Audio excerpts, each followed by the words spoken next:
High বন্ধুরা, তোমরা কেমন আছো? আশা করি ভালো আছো। আমি আজকে নতুন ব্লগ নিয়ে চলে এলাম। দেখো বিছানার কি অবস্থা ঘরের, দেখো ঘরের বিছানার কি অবস্থা। আর এদিকে আমি ঘুরছি, হাঁটছি। দেখো ছেলে কি করছে, কলিনের বোতল নিয়ে ঘুরে বেড়াচ্ছে। আর তারপরে আমি বিছানাটাকে পরিষ্কার করে গুছিয়ে নিলাম, ভালো করে পরিষ্কার করে নিয়েছি। পরিষ্কার করে নিয়ে দেখো কেমন হয়েছে পরিষ্কারটা করা। পরিষ্কার করে নিয়েছি, চারিদিক ঘুরে দেখিয়ে দিলাম কেমন উলুগুলো হয়েছিল, ভালো হয়নি। তাই এই তারপরে আমি দেখো স্নান করতে গেলাম। স্নান করে রেডি হয়ে গেছি। রেডি হয়ে তারপরে আমি বোনের বাড়ি যাব বলে আবার রেডি হয়ে গেছি। রেডি হয়ে দেখো আমার বর আমাকে থুতে যাবে বলে আমি বললাম থুয়ে আসো আমাকে, তাই আমাকে থুতে যাচ্ছে। গাড়ি করে যাচ্ছি বোনের বাড়ি। রেডি হয়ে বোনের বাড়িতে চলে এসেছি। তো বোনের বাড়িতে দেখো কত ফুলের গাছ, ফুল লাগাই আমার বোনের বর। খুব সুন্দর লাগে, চারিদিকে দুধারে ফুলের গাছ, খুব সুন্দর লাগছে ফুল।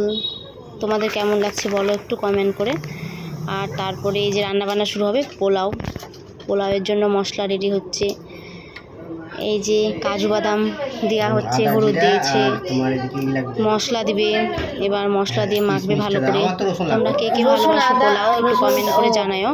আর আমি এদিকে মাংস টাংস ধুয়ে নিয়েছি। তারপরে মাংসর আলু ভাজতে লেগেছি, এদিকে ভাজছি ভালো করে আলু। তারপরে ভেজে এই যে মাংস দেখছো, মাংস পেঁয়াজ কেটে নিয়েছি। তারপর মাংসটা দেখো লাড়ছি, মাংস দিয়ে পেঁয়াজ ভেজে নিয়ে মাংসটা দিয়ে দিয়েছি। মাংসটা কষছি ভালো করে। এই যে দেখো তেল ছেড়ে গেছে, কষা হয়ে গেছে, ভালো করে কষে নিয়েছি মাংসটা ভালো করে। তোমরা কে কে ভালোবাসো খেতে বলো একটু কমেন্ট করে।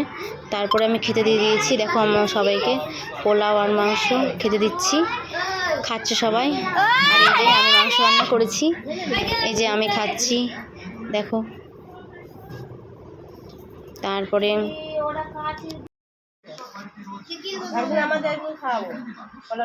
আমি তো মনে করলাম বলবো আজকে দেখালাম নাই চাকু চলে গেছে নাকি আজকে রবিবার যাবে। হ্যাঁ তো দেখলে তো পাত্তা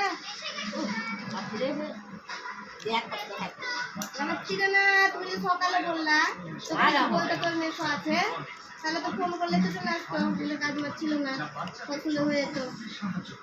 বলবো বলে তখন তো বলাই হয়নি।